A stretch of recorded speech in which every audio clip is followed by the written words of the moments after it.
Nah sekarang kita belajar tentang yang diakritik vokal ini ya.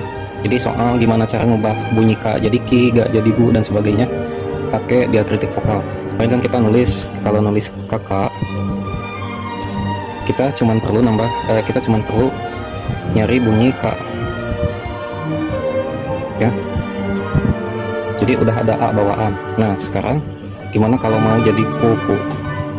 Sama tulis dulu kakak ya, terus ubah vokal A nya ya, A bawaan ini diubah dengan ini, simpan di bawah jadi kuku. Jadi konsepnya gini, ini kan K ya, kalau ditambahin ini ya, si A ini diganti pakai U jadi U.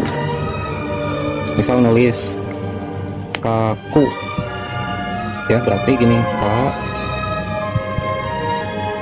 ku K ku ku K ku K ya. Jadi gitu. Nah ini juga berlaku buat semua ini, kayak mau jadi K gitu kan, kita pakai dasarnya K dulu ya. So ini K diubah jadi Ki, diubah jadi Ku, diubah jadi K ya, diubah jadi Ko, diubah jadi Ke, diubah jadi Ke. Nah terus kalau K tambah pemati huruf jadi A. Nah konsepnya sama ya, konsepnya gini, ini K kalau ditambahin ini pemati huruf atau pemati vokal maka si vokal ini hilang, jadi cuman sisa A. Kayak misal nulis K, maka tulisnya gini, K up, jadi K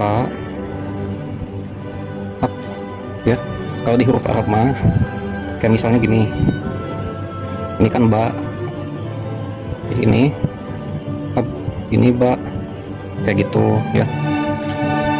Nah terus gimana yang bunyi ini kayak ada ang, la, sama ya. Nah itu gampang. Misal kayak kita pakai dulu yang kayak yang kita tahu, misal nulis kukar ya. Nah kita gak usah pakai